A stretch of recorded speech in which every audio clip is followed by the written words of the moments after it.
রাষ্ট্রপতি কারে কয়?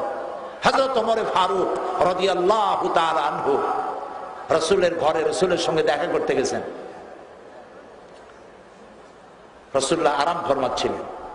হযরত ওমর ঘরের মধ্যে ঢুকে সালাম পেশ করে ডুকরে কাঁদছেন, বাচ্চা শিশুর মতো ফোপায় ফোপায় কাঁদছেন। রাসূলুল্লাহ উঠে বসলেন। ওমর কাঁদছো কেন? হযরত ওমর বলেন, ইয়া রাসূলুল্লাহ, আমি বিশ্বনবীর ঘর দেখতেছি, চোখের পানি রক্ষা করতে পারছি না। বিশ্বনবীর ঘরের ভিতরে তাকায় দেখলাম ছোট্ট ঘরের এক কোনায় পানির সরাহিটা কাত হয়ে পড়ে আছে, তাতে পানি নাই। আর এক কোনায় একটা মগ, তাতেও পানি নাই। আর এক কোনায় আধা কেজি 1 কেজির মতো জগ ছড়ানো আছে। আর বিশ্বনবী দড়ির খাটের উপরে শোয়া, পিঠ মোবারকে দড়ির দাগগুলা, বিছানার চাদরও নাই, বালিশও নাই। আমি সহ্য করতে পারছি না, আমি অসহ্য হয়ে গেছি।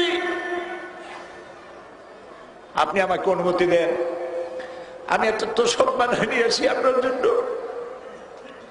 রাসূলুল্লাহ বললেন, ওমর, আমি তো দুনিয়ার শান্তি করতে আসি নাই। আমি যদি ওহদ পাহাড়টাকে বলি, ওহদ আমার জন্য সোনায় পরিণত হয়ে যা, আস্তা পাহাড়টা সোনা হয়ে যাবে। কোথায় ঘুরছো? কার পাশে ঘোরো তোমরা? কোন নেতার পেছনে দৌড়াও?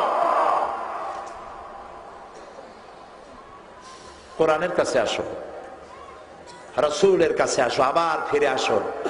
ভাগ্য আবার খুলে যাবে, বদনসিব শেষ হয়ে যাবে।